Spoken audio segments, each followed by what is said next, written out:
A global bank once realized an AI model had quietly denied small business loans to hundreds of women, and nobody had noticed until the quarterly audit.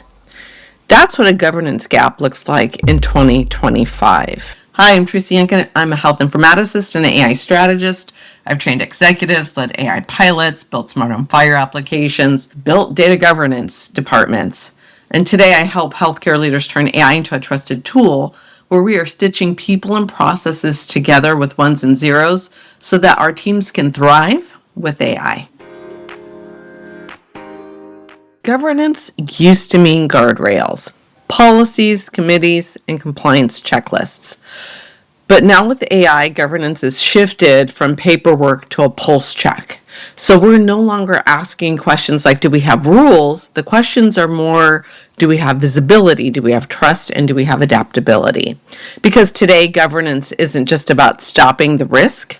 It's how we enable responsible speed. So across industries from finance to public health to tech, the same story continues to unfold. AI governance really does look different from every of the past initiatives that we've been doing. And it's because of 5 realities. We've got complexity now, transparency to deal with, continuous adaptation because it's changing, ethical risks, and fragmented regulation. When you turn to people like Deloitte, Carnegie Endowment, and the World Economic Forum, they're all pointing to these as those fault lines that are starting to shape the next decade of digital oversight. So when an algorithm is writing a contract, or if it's going to triage patients, or you're looking at price insurance, governance is no longer just a checkbox. It has to be a heartbeat monitor because things are changing constantly and they're not changing very slow from what I'm seeing. So let's talk about these 5 things. Complexity. AI systems learn from oceans and oceans of data. That data can be structured or unstructured. It can be anything in between. And traditional governance was built for predictable systems, ones that we could keep track of and that we know. But AI is probabilistic and it's very context driven. So it means that the rules in governments are going to have to evolve as fast as the models that they're starting to regulate. Think of it as shifting from just being in a regular car and using cruise control to using full self-drive that's constantly sensing and adjusting while you're driving. So let's talk about number 2, transparency. In the olden days, right? When I say olden days, I mean like 2020. The older systems that we're looking at, we could audit it line by line by line. We could go through the database and do reports to compare and to contrast the data that's inside of it. AI is more like working in a black box, right? It produces these results that we can't easily trace because of algorithms and statistical outputs. Modern governance is going to demand that we have explainability. I'm not talking about perfection, but I'm talking about the clarity about why a model made a choice. And in Nature magazine, back in 2024, they did note that trustworthy AI is going to require interpretability as infrastructure. Third thing, continuous adaptation. Unlike our legacy systems that are frozen when we deploy them, AI models can drift, right? They learn, they can degrade, they can be updated. Governance is now like living across this entire life cycle from the data curation to training to monitoring and then retirement. This is called the era of living oversight. And governance, as much as we like it or not, it's going to have to be continuous. It can't just be on a quarterly basis. We have to know, and it's so important to have our feedback loops in place. Ethics and bias, that's the 4th issue here.